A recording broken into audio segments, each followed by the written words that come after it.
Magandang araw mga kaibigan.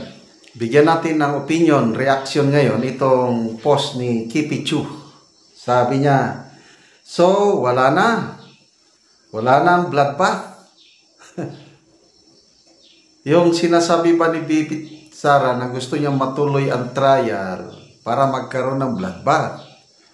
Ito, may isinare si Kipi Chu na reels. Nagsasalita isang batikang abogado. Ni-explain niya na wala na. Hindi na yung matutuloy.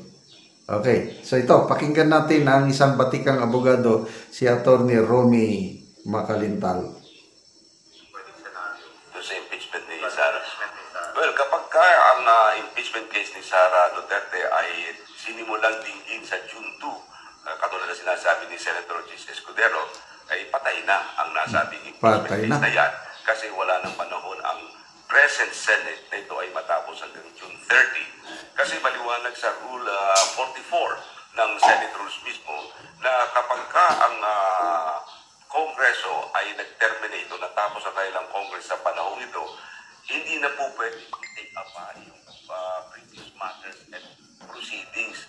Ibig sabihin, nakabimbin ng mga kaso, nakabimbin ng mga bagay na dapat na tinitake up ng present Senate, hindi na pwedeng buhayin doon sa bagong Senate. Maliban na lamang kung yung bagong Senate ay bubuhayin nila muli ito. Pero kung ito'y bubuhayin nila, i-consider yan na as if they were presented for the first time.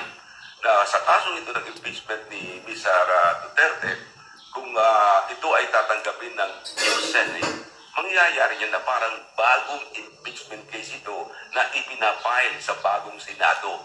Na siyempre, nasasabihin naman ni Ms. Sara, hindi na po pwede yan. Sapagkat kung may bagong impeachment case, sakop ito ng tinatawag na pagbabawal sa ating saligang batas na hindi pwede magkaroon ng dalawang impeachment case sa loob ng isang taon. Okay. I also wish to... Okay. So, parehas sa sinasabi ni Senator-elect Congressman Dante Marcoleta, isa ring batikang abogado, na hindi pwede yan. I-question ko yan. So pag-uusapan pa, pag-open ng 20th Congress sa July, kung matuloy o hindi. Kaya ito siguro yung sinasabi ni BP Sara ng mga abogado niya, naghahanap ng paraan, mga technicalities na hindi na matuloy. Kasi may basihan nga. Mga magagaling na abogado. Mapilit ang ating Vice Presidente. Palaban talaga na, no, tuloy nyo yan. Bloodbath na. Nako, yung pagsalita lang niya ng bloodbath, nanginig na lahat ng mga, yung kabilang kampo na kung ano na lang pinagsasabi na violenti daw si BP Sara, hindi daw siya magandang halimbawa sa mga youth na umiidolo sa kanya. Nako, ano na ito? Problema na sa, according to Sassasot, malaki talaga ang problema natin sa, English comprehension. Dahil inintindi nila yung bloodbath as literal na dadana ang dugo. Okay? So, magbasa lang ako sa mga comments. Yan, Evangeline Bukia. Ipagpatuloy na lang para malaman natin ang totoo. Para ma-clear ni Sara ang side niya. Bakit takot kayo ipapatuloy? Kung ako ang inyong tatanungin, gustong-gusto kong matuloy. Yes. Napaka-exciting yan. Nakapanood. Kailan ba yung year ng trial ni CG Corona? Matagal-tagal na rin yun. Pati yung kay late President Era. Magandang manood ng impeachment trial. Kasi, televised, live stream. Nako, talagang balitaktakan na it will be exciting. Kaya sana matuloy. Okay? Huwag nang hanapan ng technicalities. Patuloy na lang.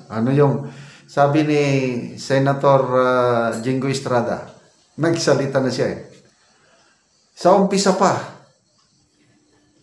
tutol na ako sa impeachment. Patay kang bata ka. Ayaw niya. Ibig sabihin, alam niyo na yung boto niya. Kaya lang, wala akong magagawa. Pag tanggapin niya ng 20th Congress, I had to do my job as a senator dyan. Kaya lang, alam mo na yung kanyang ano. Kasi, sabi nga ni ex-Senate President Rilon, ang impeachment trial ay hindi katulad ng regular nga korte. Sabi niya, hindi yan nakabase sa ebidensya.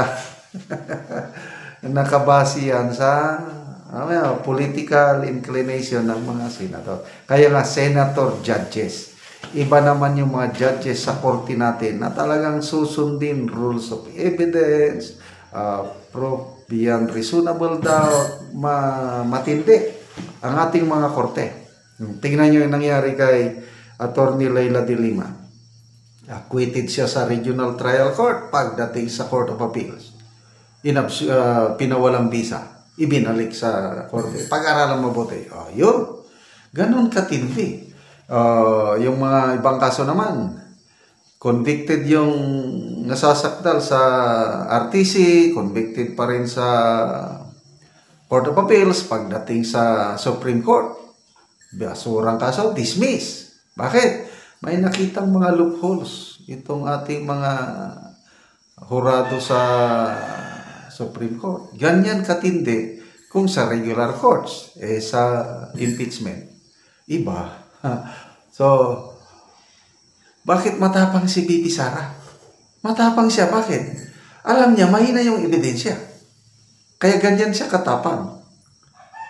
Tapos, alam niya, enough senators na ang nakuha niya para maboto sa kanyang acquittal. Kaya, wais talaga itong BP Sara nito. Bilangin lang natin yung 4 na PDP laban. Sigurado na yan.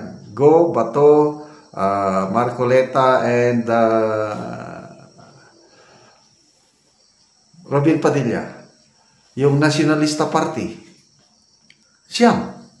Magkapatid na Bilyar, magkapatid na Cayetano, Ivy Marcos. Siyam na yan. Wala na. Acquitted na si Sara. Diyan pa lang. Si Senator Jingo Estrada, nagsabi na siya na ayaw niya ng impeachment. Pang-10. Senator Subiri, ayaw din niya.